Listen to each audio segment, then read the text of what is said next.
everyone, welcome back to On Purpose, the number one health podcast in the world. Thanks to each and every one of you that come back every week to listen, learn, and grow. Now, I know that you're listening because you want to be happy, you want to be healthy, and you want to be healed. And it's not always that I get to do this, but I try and sit down with guests that I have really deep, meaningful relationships with. And I like to share that with you because I find that when these relationships develop organically offline, then when we bring them online, usually after a couple of years, you get to experience something special. You get to hear two friends talking. You get to hear people not scared of being interviewed. You get to hear me not being confused or flustered about where I want to go. And I really hope that this interview is going to do that for you. I'm speaking to someone who needs no introduction. I'm speaking to someone who I absolutely admire and respect on so many levels. You're going to see that throughout the interview.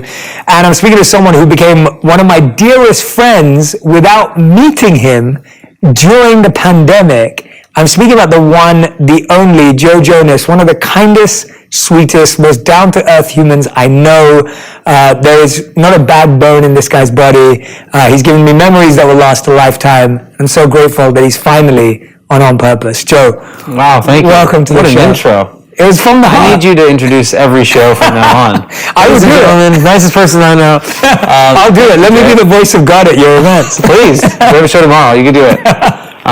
I'm so thrilled to do this. Yeah. Honestly, your podcast has been on my top listens every week. Life-changing, and it's interesting how I'm kind of late to the game. I discovered Shetty a bit further along in my meditation journey than most.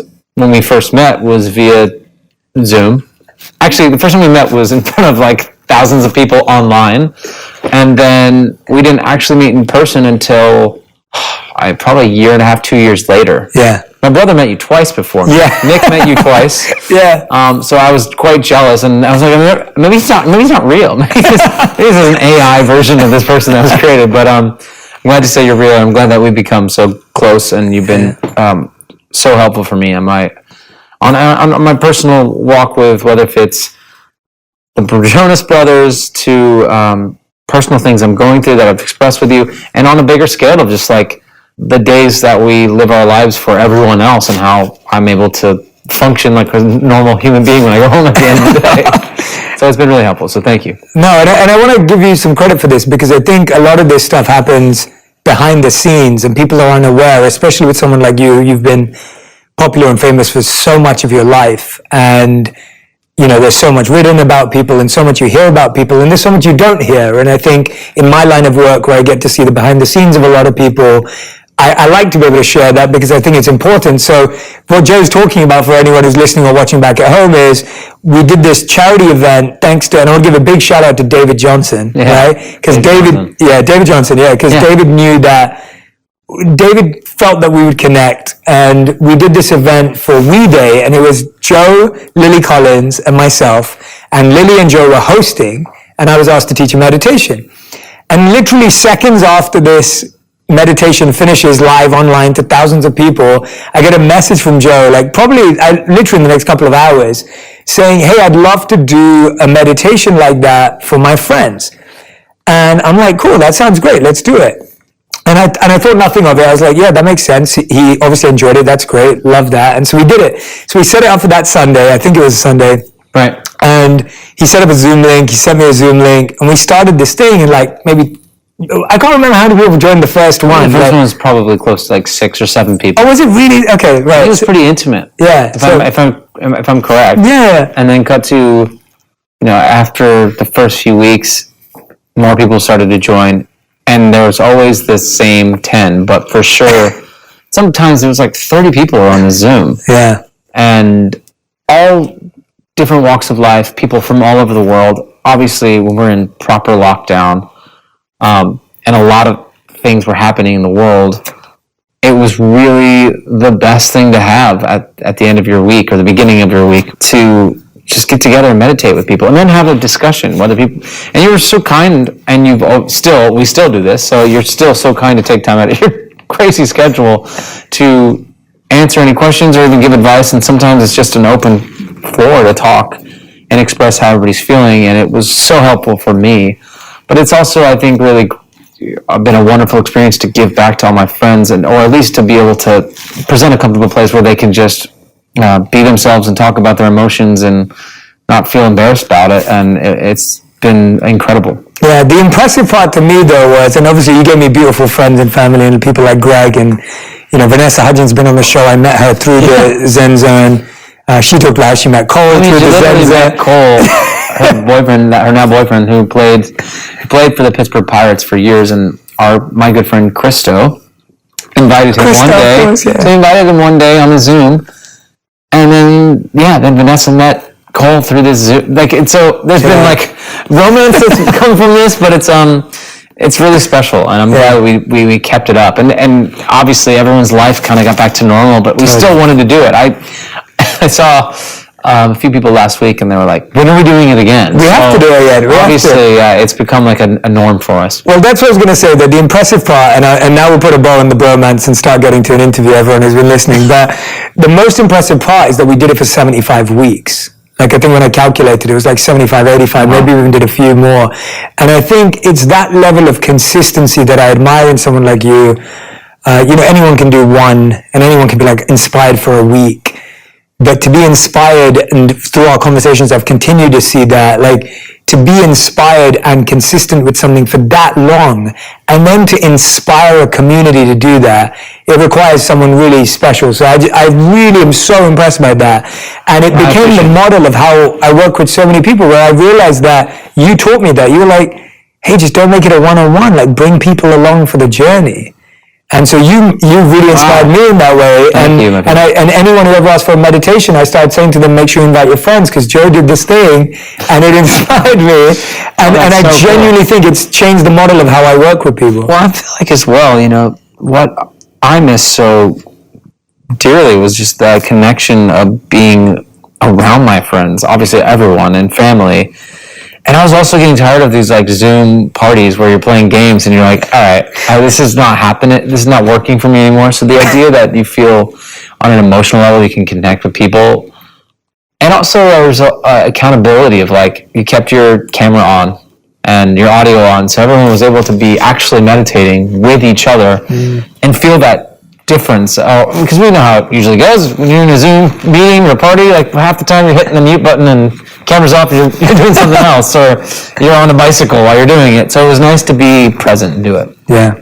Let's get into it, because I really want people to hear about your journey, especially your personal growth journey, the journey you've been through as an amazing husband, a father, like just, this incredible growth journey you've been on. And I think for people who've known you for such a long time, I remember coming to your events last year, and you've got all these new young audiences, then you've got audiences who've been with you for all these years. When did you start realizing you wanted to work on yourself? Like, when was that like a idea or a thought, a seed? When did it start? There's been a few hurdles that I felt like I probably need to take care of myself physically, mentally. I think the biggest one that comes to mind, many years ago, I released a solo album. So I did a record alongside with my brothers. We kind of all started to feel like we had separate personal interests professionally. And I made an album that I'm really proud of. Now I like it even more than I used to. I think at the time there was a lot of cooks in the kitchen. And when you're like performing at the level that the Jonas Brothers were back when, and it was just chaos and craziness and number one albums, and the song would break records on YouTube, and things were happening in real time, you kind of think like, all right, this is the norm. Like, this is going to happen for me too. And I think that's like obviously a really bizarre thing to even think about, but that started to become like, oh, okay, anything we touch, I think it's going to really take off. And I had kind of a wake-up call when I released this album, and it didn't perform as well as, say, the Brothers stuff. And I also forgot that the years and years of hard work that we put into the Brothers' music to even get to a level where that many people were listening to our songs. And I took it really hard, but I didn't realize how I actually felt in the moments. I figured, okay, well, I'll just get back on the road and, start promoting this. And I had like a bit of like a lifespan with this album. I knew that the next Brothers project or TV show or something was right around the corner. So I had about a year and a half to really focus in on this album called Fast Life. And I was here in New York after the album was out, and it didn't really do much, and started reading reviews, started seeing the reactions, and it hit me like a ton of bricks. And I started feeling like physically ill. And I really told myself, and I believed that I was sick. So I would go to the doctor. I started going to the doctor like every other week, and then it became like every week. And it was almost like a joke with my friends. We're like, oh, Sunday fun day, Joe's going to the hospital again to get a checkup. And I would do like full body checkups and look at the doctor and be like, doc, like, you gotta, like, all right, I would do ultrasounds on my stomach.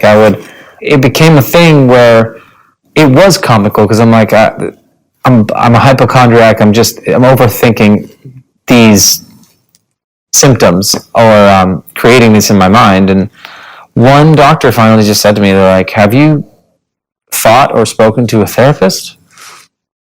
And I was like, me? No. Why would I ever need therapy? Life is great. And it kind of just hit me after I left, and I was like, oh my God, maybe they're right. Like, the doctor's like, I have all of your results here from the last like 3 visits, and you have nothing wrong with you physically. Like, you're in great health, but obviously there's something going on. And she's like, this is what I would suggest. So sure enough, I started seeing somebody, and I was like, oh, this is why.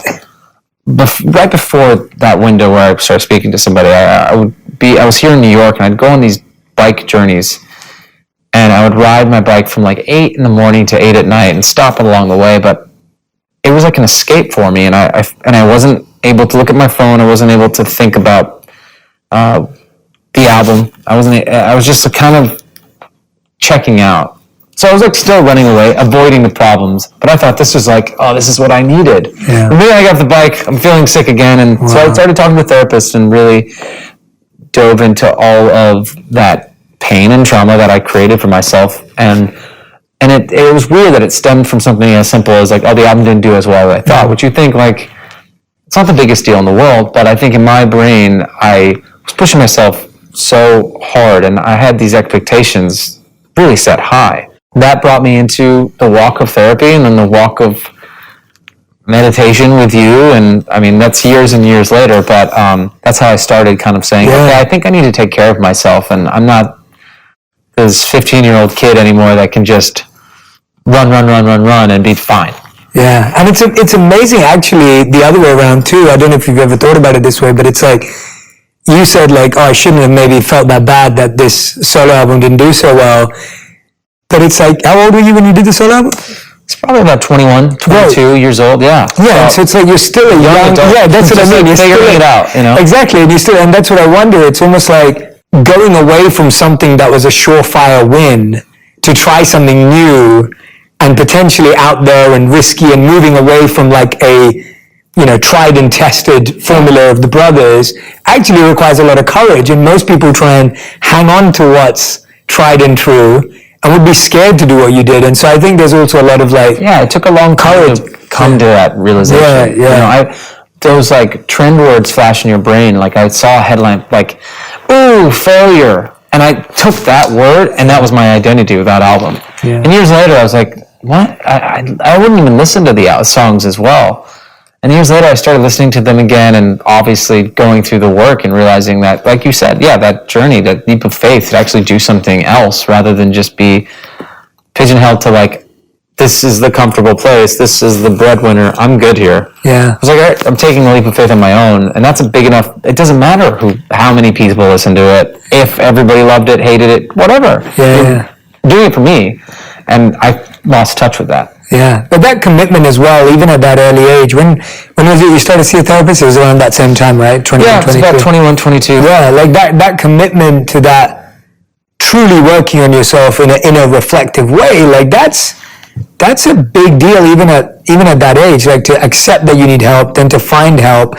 What was that like for the rest of your family? Like how was other people reacting to it? Because I feel like today when people try to seek help, often it's and I've met your parents, they're absolutely wonderful. I've met your brothers, they're wonderful. Like, I've met all your partners. I don't think I met Kevin's wife, but I've met, both your partners. The crew. Yeah. I know I've interacted with the family, and so I'm like, I can imagine that they were positive towards it, but what was it like initially? Like, how does that feel like to your parents? I think, our dad has been the most incredible person to go to with pretty much anything. I mean, he was a minister for many years, then he was our manager for a good amount of years. Then around the same time, he became like dad solely again, which was actually great because I had like my dad to go to about stuff. But when you start that journey of like seeking outside help, it is.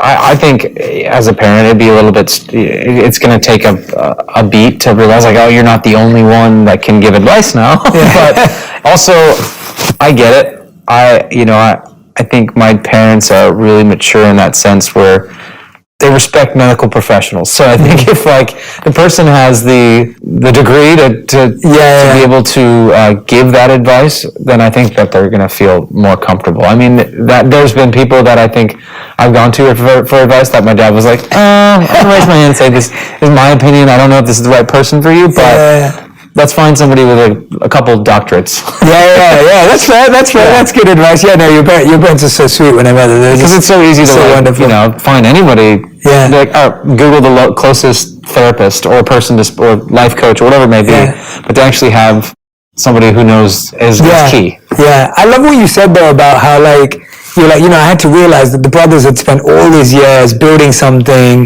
and then obviously you were trying to do something on your own. Like, how has your personal creative process changed since then? Like, how have you adapted since the first round of the brothers to doing your own thing to now doing like how have you changed that? Well, it's changed quite a bit. I feel like with DNCE, I had, and for those who are listening or watching, I'm in a band as well with my brothers called DNC. We have a song, Cake by the Ocean, was our first song I wrote for the band with Justin Tranter. And great song. Thank you. Great on stage. And that song, and the way it took off, actually was the first bit of feeling of, okay, this other style of music that I really love to create, I can also pursue and follow this butterfly and see where it takes me, because I can bring this back to the brothers. So I've been able to go on my own and I think grow as a writer and a producer and creator and have that time and then bring it back. And it's really great now. We have such respect for our individual ways of writing and producing.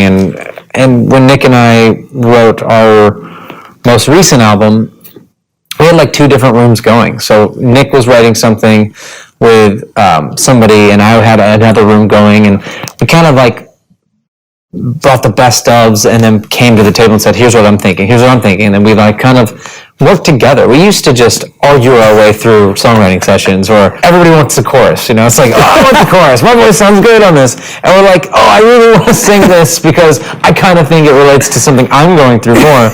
And that was just like, now it's quite nice that we're meeting each other really at the same place. We're all fathers. We're all in this great place where it's not like one brother's like trying to find the next yacht party and one's like tucking a kid into bed. It's like we're really actually living the same place in our lives, and that makes a huge difference when it comes to the music, I think. Yeah. And the new music, it feels that lyrically, and we can actually tell this grown-up story, and that's essential. Yeah, that's so exciting to hear, actually, to hear about how if you're working in a team, when you're in a similar place in life, often there's a bit more empathy, there's a bit more understanding, there's a bit more...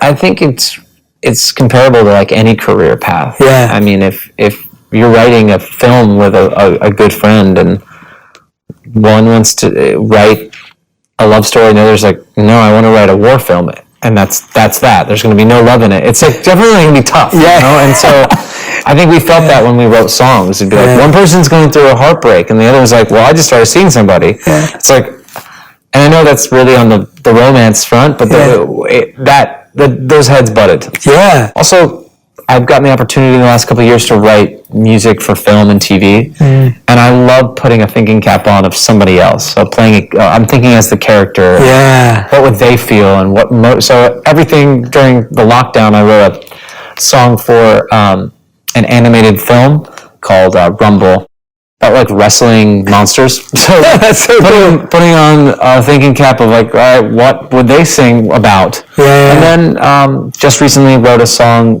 for the film I shot last year, Devotion. The director, about 6 months later, asked me if I would be interested in writing the end credit song, so I got to write with Ryan Tedder and Harv, who wrote, he was born the writer on Peaches for Justin Bieber, and I got my buddy Khalid a part of the song, and that was a really special experience because I also got to think about what it was like for the main character in the film and his relationship and how it was comparison to my relationships and people that are just away from their families and friends a lot, and just that feeling of you don't have to feel like you're alone. I'm always there for you, whether if it's spiritual or mentally. It takes that mindset. Yeah, I mean, that was a lot of the crew for Devotion. They were the ones that were part of our Zen Zone, right? So it was cool. It was really special. Yeah, I mean, actors, at least the actors I've run into, meditation is so key on set. I mean, when you're having, even if it's like a split second where you have to get into character and just take a second and get it and be like, all right, where am I? Where did I just come from? And it may sometimes be a little conversation in your own head, and I found it immensely helpful in scenes. Some of the tools you've given me that I keep in my back pocket and I use, whether if it's on stage or I'm about to hit a terrible golf shot, I can think about, all right, breathe in 4 times, hold first. Yeah, I can't improve anyone's golf game. I can't even improve my own, so that's... my meditation doesn't... Someone told me meditation and golf Hey man, there's a book there. Yeah, there's a book there. When I get good at golf. But tell me about that transition, because I think, like, you know, I've seen you on stage. You're a natural performer. I always tell you, like, I see these pictures come out and like, dude, you just remind me of Freddie Mercury, who I love, right? You. Like, who I love. Like, Queen was my favorite band growing up, and so any footage I've ever seen of watching Freddie Mercury live is just unbelievable. And so that comes very naturally to you. You've done it for a long time. What was it that even gave that shift? When I heard you were acting, and because you'd, just for everyone to realize too, you'd be on set, like you'd be in all these random locations, then like logging into Zen Zone on your phone, and like, but what brought that transition about? Like, where did that impetus come from, or like where did that excitement come from? Yeah, well, when I was much younger, I always wanted to act. I always wanted to, like, I always put on a show in our basement. I had the Joe Show. It was like a talk show that I put on and imitated late night talk shows. And then there was a popular TV series on Nickelodeon called All That was like a kid's version of SNL, and I wanted to be a part of that show. I was like, these kids are allowed to be wacky and fun on TV. This is amazing. And then years later, you know, doing stuff with Disney, we did Camp Rock, and we always like dabbled in film and TV, and I had opportunities along the way, but music was always my main focus, and that took up a lot of time.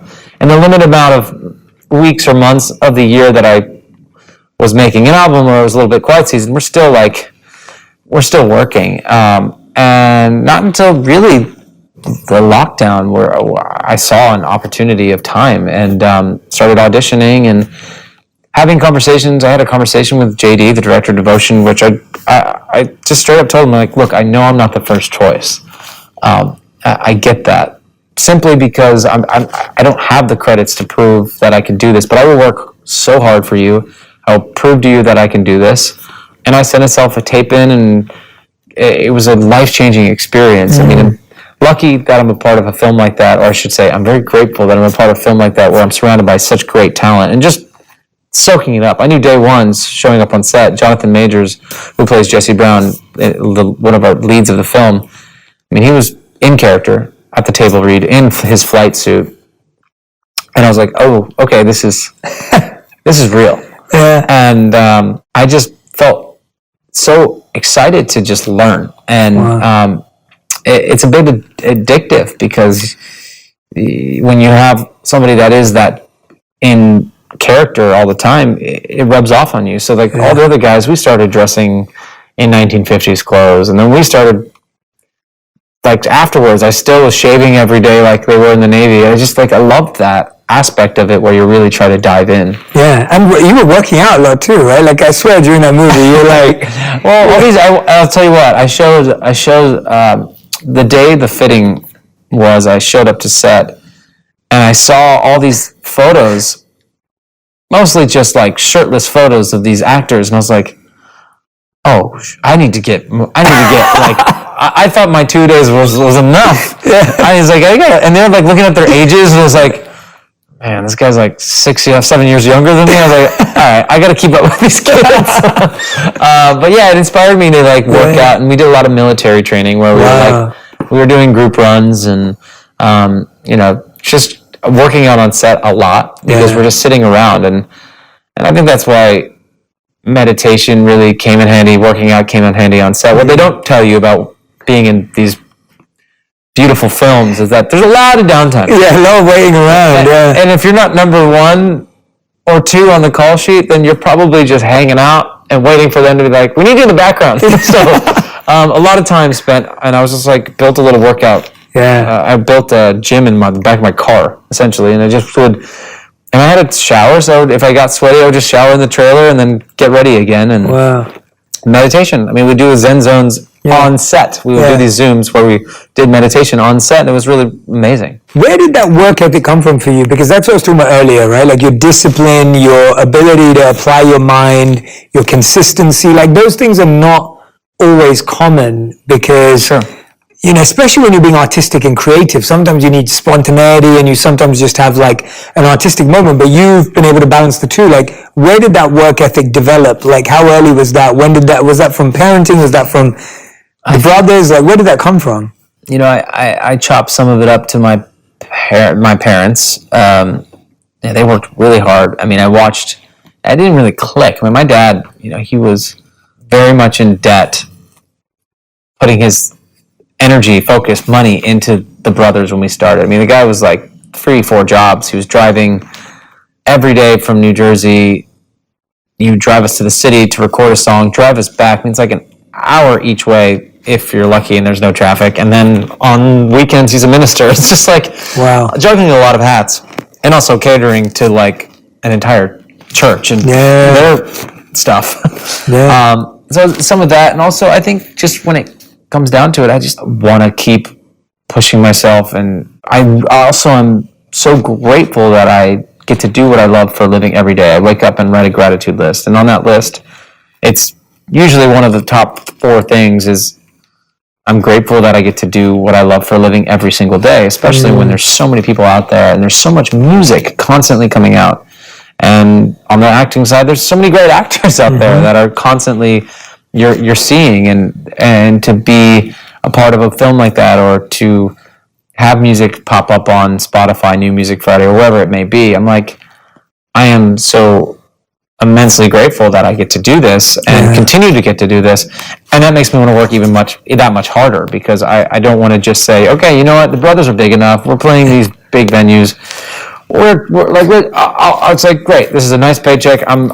You'll see me every year, guys. It's like, no, I want to, like, how do we make this, like, how do we make the music better? How do we make, or bigger meaning like sonically, and how do we connect more with our fan base and where they're at in their life, because they're growing up with us and they have, and it feels so great when we can listen to the music and say, I'm so proud of this because it connects on so many different points, and I'm more being a part of a film like Devotion, emotionally a beautiful, true story, and other things that I'm working on. Just I try to make sure that I'm really passionate about it. Yeah, and that comes across, and I love that point you made about your parents. I mean, I think about that often with my parents, who were both immigrants. And my mom moved to London when she was 16 years old, which I can't imagine what that feels like. English is not their first language, and then you're starting out from scratch, like nothing. And then she was like making us breakfast, me and my sister, dropping us to school, going to work, getting us picked up in the evening, making us dinner, like, just like taking care of us. Like, and I always look at my mum's work ethic, and I think I feel that similarity where I'm like, I work this hard because I saw my mum work that hard. 100%. And like the humble beginnings, it really is like, I'm really glad the way we grew up. Like, I mean, there was a moment where all 4 boys are in one bedroom, and 4 boys, meaning our youngest at the time was the youngest brother was he's a baby, and we're like teenagers, and we're starting this band. We play these big stages and go back and sleep in the same bedroom. And at the time, I hated it because I was like, but it's also now I'm like, that's what made me who I am today. And I think if it was a different situation, I don't know if I would be in the same mindset. Yeah, speaking about that though, like one thing I've noticed with you from the time we have spent together, and even with everyone else, whether it's online or offline, it's like you're super grounded. You make everyone feel comfortable around you. Like I remember when we were like hanging out last year in New York, and I'm always mindful. I'm like, are you sure you want to go there? Like, is you gonna be surrounded by people? And like, you were so cool when people came up, and we'd always bump into groups of people who were just happy to say hello to you. And you seem very comfortable with, obviously you've done it for a long time, but you're very comfortable with people. You're very easy with people. You're very grounded. I don't notice ego and arrogance when I talk to you, and see how you deal with your team, your friends, everyone in your life. And it's really beautiful to watch. Oh, thank you. And I really appreciate that, because when I was in the monastery, it was like we were trained to believe that the most admirable quality in someone was humility. Like that was seen as like the crown jewel of all qualities, was if someone could be extremely accomplished but be humble. And that doesn't mean that they think they're worthless. It just means that they still treat everyone with respect. And I see that in you. And so I wonder, was arrogance and ego ever a challenge? Was that ever, or was that just like, obviously we all have it when we're young and it goes away? Or was it something that you got more used to with fame? Like I just want to hear your story with that, because I feel like, it's just special watching you where you are now and just how effortless it is. It's interesting, because there's been definitely times I feel like I've been affected by the feeling of being on stage and feeling larger than life at times. This feeling is like, the only way to put it is like the quarterback that wins the high school football game. Like we're doing it every night on stage. That energy, and people screaming your name. And, it's trippy, and it definitely can affect you, and also make you like feel out of touch with reality at times. I am really grateful that I've had two guys to do this with.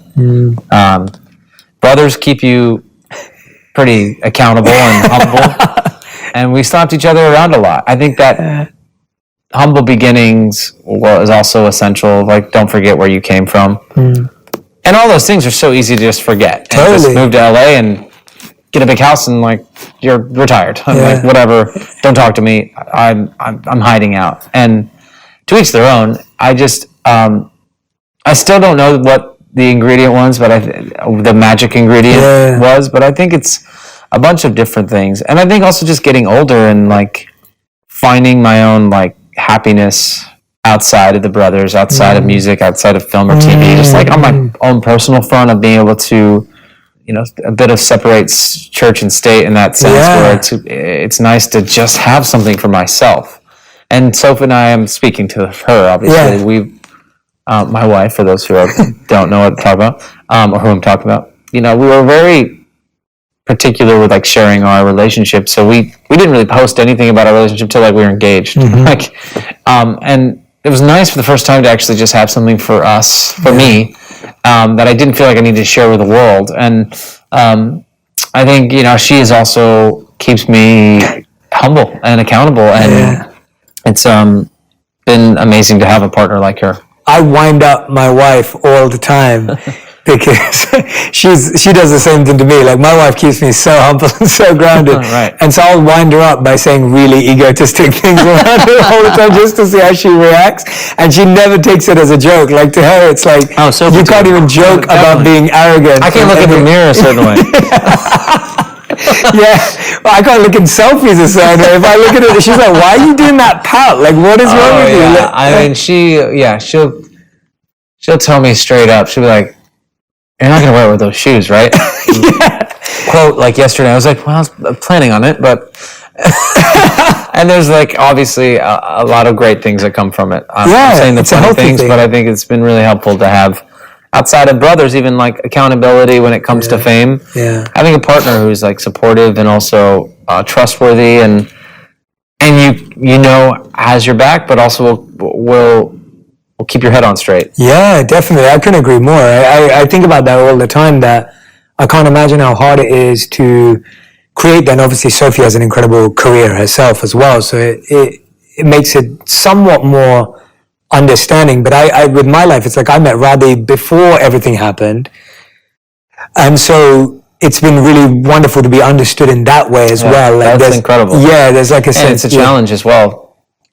like as you're becoming this amazing, influential person, and there's so much coming at you, to have a support. And obviously, she also has an amazing career. Yeah. But it's also to see you both like do your thing and be supportive, and like, you know, the days you can, you know, of the week that you don't get to see your partner, it's just tough. And so now in my life, I just work really hard so I can be home more. Yeah. And that's been something I've learned, you know, that I enjoy time off, because I used to just be like, I have a week off.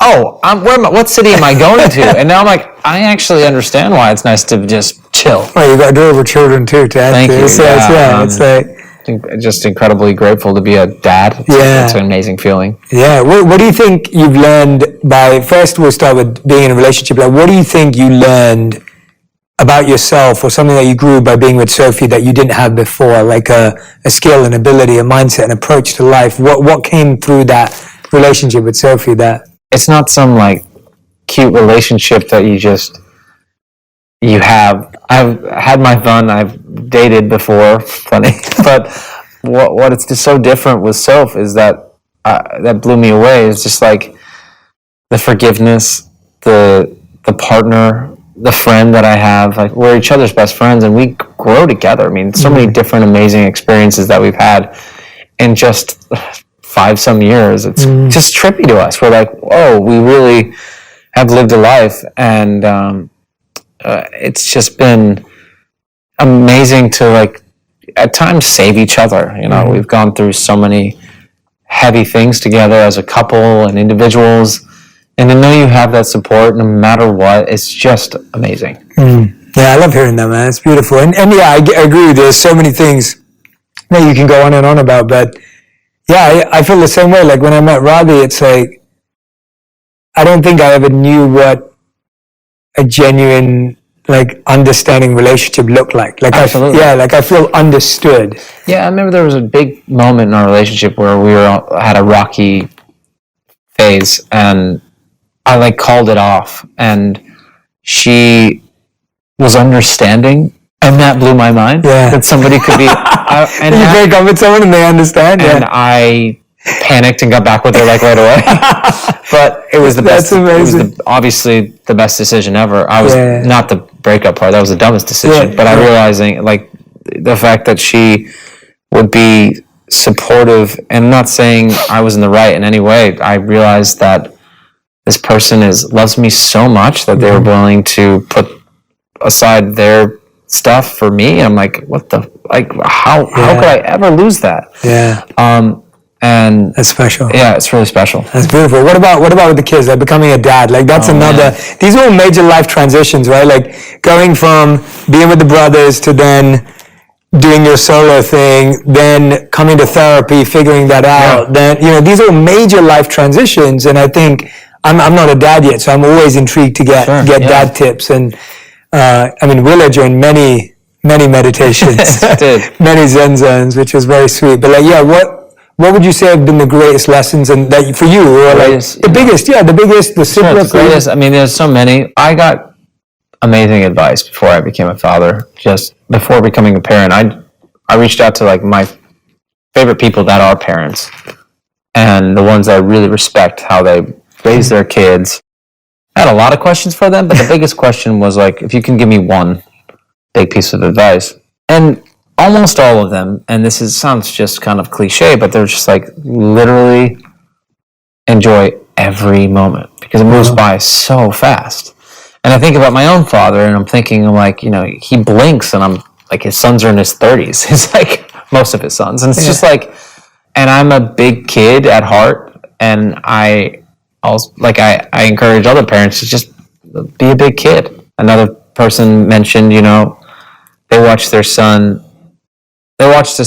somebody walk by with their child over a puddle, and that parent was like, no, we don't jump in puddles. And he was like, I never want to be that parent. I want to be the parent that, like, explores that, because, you know what, there's plenty of clothes at home you can change into, and, like, that imagination is so important for young kids. And I had that growing up, and I want to be like that. And I understand if you're on your way somewhere fancy, whatever. I get there's obviously times maybe jumping in the puddle is not always the best, but like the message there is imagination is so key. And if I was ever held back from like being wacky and silly and putting a show on for my family or friends in my basement, I wouldn't be where I am today. If I didn't love the music, if I wasn't allowed to listen to the music that I listened to, and there's a lot of things, and I get it. That's a big question. It's a big comment. There's certain music I didn't get to listen to it growing up, but I will say, like, it molded me to who I am today, and I think the imagination thing is so key. Yeah, no, I think that's a beautiful point, and it's interesting how that's really coming out in child psychology now. Like everything you're saying, I think is true because we're seeing through the research that when kids are too limited or restricted or put into this like rule system of like this is right and this is wrong and this is okay and this isn't, like as a child it definitely limits your understanding. I've been actually interviewing a ton of people who are like child trauma experts or people who've like deeply studied that area, and it aligns with what you're saying. And so it's beautiful to hear that, and it's nice to hear that you had it and you continue to pass it on. Oh yeah, and I think one of the most amazing things I've done, and I have it framed at home. This was one of my first experiences in therapy, and the therapist asked me to write a letter to, like, essentially they asked me to think about what I see when you say, okay, and I'm no therapist, so excuse me for presenting this in a you probably know this method, but it's like, I want you to write a letter to yourself as a kid, and I want you to think of that age. So for me, it was between ages like 7 and 10. And they're like, all right, now, like, I want you to, like, look at it. There's an empty chair. They're like, I want you to look at the empty chair and really visualize yourself. Like, what are you wearing? How's your hair look? What are you playing with? Are you, like, sitting there? Are you nervous? Are you distracted? I'm like, I can see myself, essentially. And I wrote a letter to myself and, like, to my younger self, like, oh, yeah, like, maybe don't date this person. Like, whatever. Just, like, funny little things to even, like, personal things. Like, it's okay to, like, be a weirdo. Like, if you get picked on for that, that's cool. One day those guys are going to come to your concert. Like, whatever. Like, just funny things. And then I wrote a letter to myself as an adult, but as the 8-year-old self. And I couldn't get through the letter. I mean, I'm bawling, crying, trying to write this letter. And I wrote it with the hand I'm not very strong with. So I wrote my left hand. So it's really squiggly.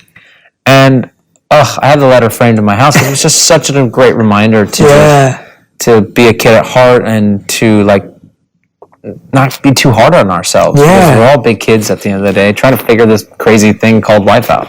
Yeah, totally. I love that exercise. I think it's such an important one, and it's like everyone should definitely do that. Oh, it's amazing. I mean, I found it to be an emotional thing. Some people find it to be a fun and game, but whatever it is, I loved it, and I passed it on. Yeah, no, I think it's so powerful. What are other things that, like, we've talked about meditation, of course, and I'd love to know more of your practice now as well, but what are some other habits that you've picked up along the way? It sounds like you're a collector of, like, definitely, these, I like to think I'm a collector. The gratitude list you talked about, about this letter to kids, we talked about meditation, like, what are some of the others? All collections from other people. That's good. But I think the most recent, the director of devotion, JD, right above his monitors, he had, "What do you want them to feel?" And I just fell in love with that little quote, and I wrote it on a mirror in the dressing room that we traveled with, so it wasn't just writing on some back, like, left it for everyone. Some random bathroom mirror. And that really helps me before I go on to stage. Like, what do I want them to feel? Especially after, like, a long day. Let's say your voice is tired, you're mentally drained, or you're like, all right, we're playing the same show, like, gotta find, like, what about, and then that always reminds me, I'm like, there's somebody out there, that's their favorite song, or look for that person, or if I'm tired, like, these people spend all their day getting ready for today. Like, I want them to, like, if I went to a concert, and it takes me a lot to go see a show, because I'm like, all right, this has got to be somebody I really want to see. Yeah. You want to see what you think is, like, you want to leave going, that was amazing. Yeah. Like, how do I bring that for them? And same, like, for our director, it's like, what do you want them to feel? And it's really powerful. So I've taken that along the way. My morning routine is, I think, pretty locked in now. My streaks are pretty good on my meditation app. So like, I pretty much wake up and the first thing I do is meditate. Sometimes it's like a moving meditation where I'm like, I can be brushing my teeth or doing something, but I'm like in silence and I'm just kind of walking through the steps. And then I write a gratitude list, and it's anywhere from I'm grateful for the beautiful morning, I'm grateful for a cup of coffee that doesn't keep me going, or to like a larger I'm grateful for my health, like the fact that I get to be able to walk on 2 feet and do this, and obviously the list goes on. And then I'm working on my Italian, so Really? don't quiz me, but I'm slowly working on that. Why Italian specifically? Is it a movie? We went to Italy on our honeymoon, and I just did not like that I had to be. My hands were held by our translator the whole trip. So I'm on this romantic trip, and then I'm like, do you mind asking if they have any more? And I'm just like embarrassed, but also like I took that and was like, I want to go back here on our own and like not have to have anybody helping us out. It was like that brought me, and then just Italy's amazing. Yeah, it is. I'd love to learn more. I love that. I love what you were saying earlier, because I think that mindset for anyone who's performing, anyone who's done this for a long time, I think a lot of people, most people who don't know me well, don't know that I started speaking on stages and at events when I was 18 years old. And so I'd done what I'd done for 10 years before anyone cared or knew what it was. And when I hear what you're saying, it's like when you've done it for that long, I became more grateful when people actually cared, because I was like, I've been doing this for 10 years and like 5 people showed up.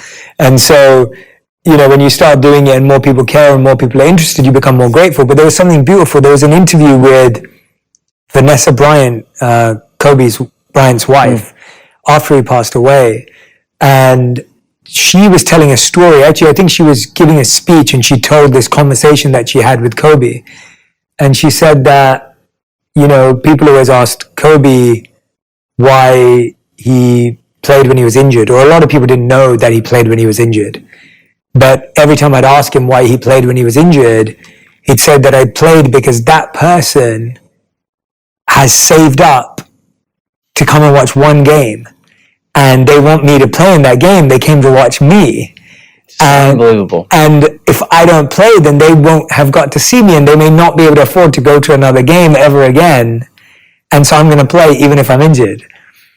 And every time I think about that, and it's exactly what I heard in the essence of what you were saying, that it's like, people have come here to see us. It's like, what do you want them to feel? Like, when you live in that way, it's like every show becomes, it's your first time, right? It feels that way because it's that person's first time, even if it's not yours. And I think that mindset is so beautiful and so special. And you see it across all these amazing people who perform for a living, who are doing this week in, week out. And the fact that you share that, it speaks volumes for anyone out there who's wanting a career in this light, whatever it may be, any career that's on stage. You've got to have that in your heart, because otherwise it gets really boring, really unfulfilling, and really dry really quickly. So anyway, you reminded me of that. That's a beautiful story. Yeah, and I had to share it. What a legend. He had found strength even when he's injured. It's amazing. Yeah, it's amazing. But I like that of what do you want to make people feel. I think that's such a great way to live. Like, you just given a mantra for life. Like, even if you're not a performer. I know. I feel like it's just, in general, being more present with somebody. I mean, there's times where like you can't really even bring a lot to the table, literally dinner table.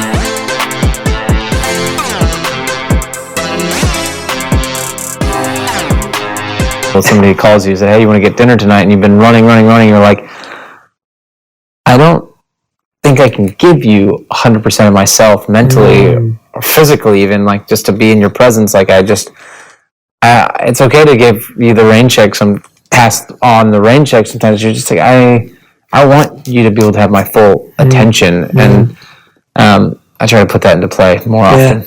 How have you managed to keep so many good relationships? Like, during this busy career, a hectic career, like, most people end up becoming lonely and successful, right? And when we did Zen Zone, I got to meet all these wonderful human beings. Yeah. And it wasn't just people in the industry. Like, it wasn't like I just send a note out and whoever comes, it was like, these are people that know you and you know. And definitely. Like, when we would talk and, like, you know, there'd be banter back and forth, and you could tell that there was a real relationship. Of course, there's bandmates there, there's people, but it's like, how have you managed? I'm intrigued by that idea, because I think it's less common, and I think it's fascinating that it's not just the amount. First of all, you have a quantity of relationships as well, but they're also quality as well. Like, what did you do to do that?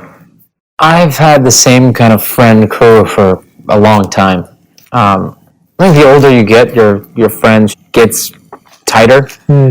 Some of which, like you said, I'm lucky that I get to work with some of my friends. I mean, that's sometimes a dangerous game. But exactly, I think we've worked long enough where we're still friends, even if we've gone and done different career paths and come back together. But I think it's been essential just to get, I think I always need FaceTime, and I don't mean by FaceTime on the phone, and like literally FaceTime with that person or people. And I think it's really important for the relationship and just checking in, you know. I think it's so interesting how somebody gave me this advice years ago.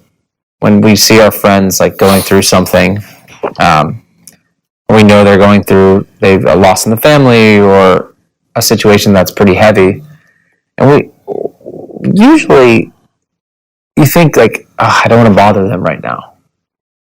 And a lot of people are thinking that more than you would think. And how easy it is to pick up the phone or just shoot a text. I've been trying to implement that a little bit more. I'm still not great at it, but I definitely know that, like, it's something that I have felt on the other side when I'm going through something kind of heavy, and like people might go like, I just want to give them space. Maybe they need, maybe I shouldn't pretend like I know. It's like, it's somewhat nice to be reached out to or to reach out. That's beautiful, man. And I know you do that. I think that's the thing. When I'm sitting in this interview, and the whole time I've been thinking, like, this guy actually does everything he's saying he does, and I genuinely respect it. It's so hard to really walk your talk. It's so hard to, like, really emphasize. I remember even, just when we were traveling together last year for a couple of the shows, and it was just, you were going through so many family things as well in between. Yeah. And it's like you were constantly there and available and trying to make sure, trying to figure it out. And like, that was what you guys were talking about. Like, so you could tell just how much love and how much connection there was there with with family. And when you look at family is obviously such a central pillar to your life, like in every sense of the word. The brothers, your parents, your wife, your kids, like the crew family, the team family. Like, if you had to give, not advice, but your reflection on like what keeps family to get together despite so many differences, despite doing business together. Yeah. Like, what have you come up with? Because there has to be something that keeps someone after all this time like inspired to keep family together and it's not just business, right? It's more than that. I think we learned a while back that if it's just business 24/7, which it was, like, it would implode, which it did. We broke up as a band, and we wanted pretty much nothing to do with each other for a while. And when we decided to get back together as a band, there was a lot of like, all right, we have a lot to work through, and we did. But once we stepped back into this crazy world of what we do, we made sure that we tried to take some time just for us as brothers, as a family. Like, go on trips together. Like, let's not talk about work. And it's weird because work is also like what we love. Yeah. So music does come up, but there are moments where we're like, let's just go ski together. Or let's go play golf. I mean, golf is kind of our, it's the one thing I guess we all can relate on. We just.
played golf for Nick's birthday. I mean, this guy plays like 36 holes in one day, and then he's like, all right, cool, we're going to do that at 7 a.m. tomorrow. I'm like, buddy, I need a break.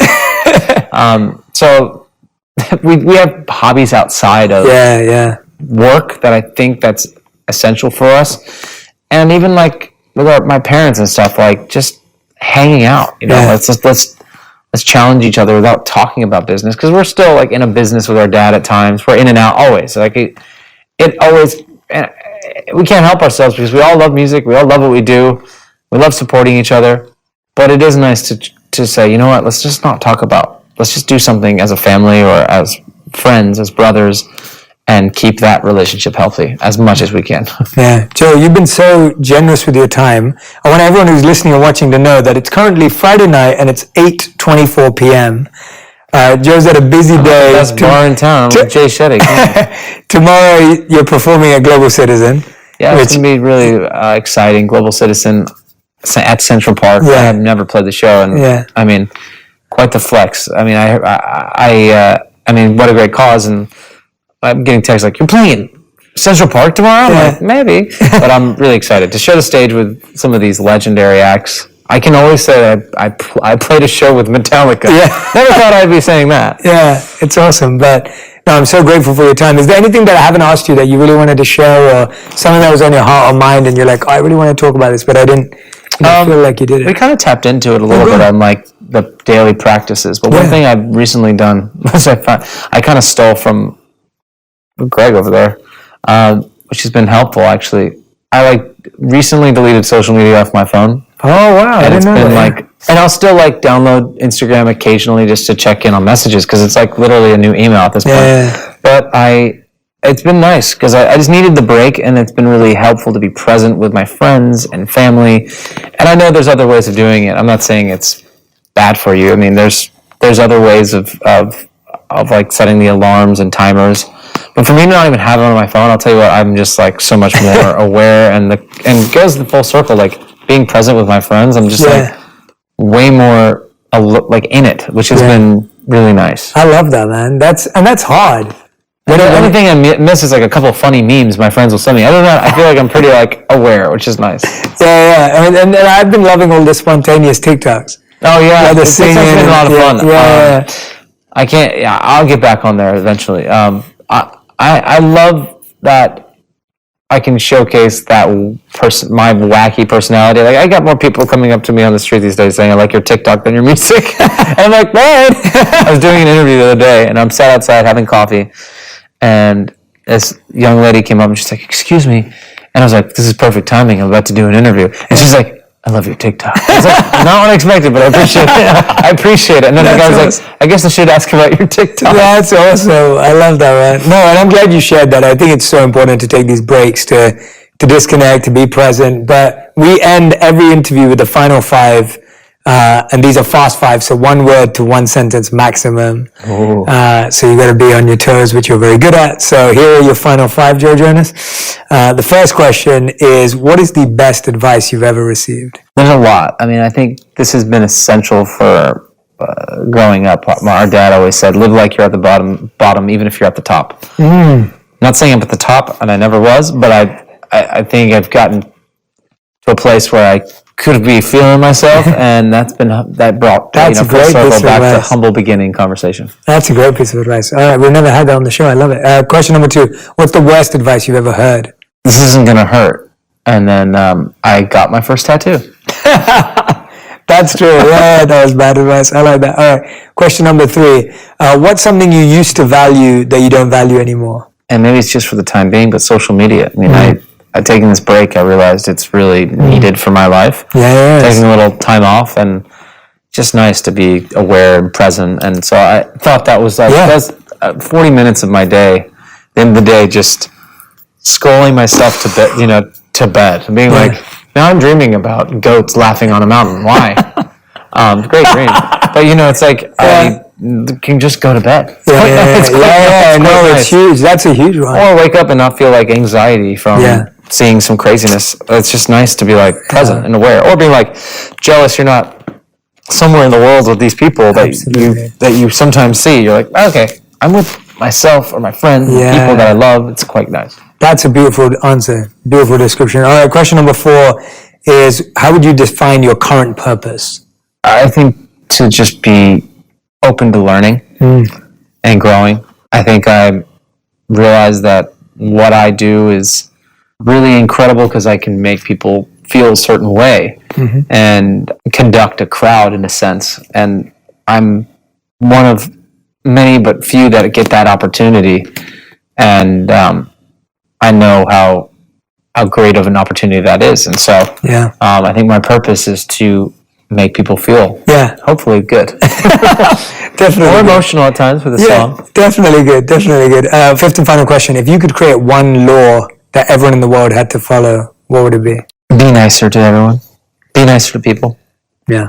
We definitely need that. We do. We definitely need that. Joe, you're the man. Jay, thank you so much for doing this, man. Thank you. Thank you so much for having me. And, I'm so grateful you did this. I know we could go on for days. I know, we could talk for hours. Days. We have a lot. This is 1 of 10. This is the first time. This is just the first one. Yeah, you can come on anytime you want. Yeah, I would love to. Yeah. You got to come on anytime. No, I'm so grateful you came on. I wanted to document this chapter of our journey together too, and so that every time we can do it and look back and watch the little screen and go, remember when? Yeah. Why was I wearing that? Yeah. I don't think. Maybe I'll say that. No, you. But I love that. Thank you, man. Thank you so much. Everyone who's been listening and watching back at home, I hope you enjoyed this episode. I think there were so many great insights, exercises, tips from Joe. I want to make sure that Joe's not on social media, but you can tag him anyway so that he knows when he comes back. Somebody will show me.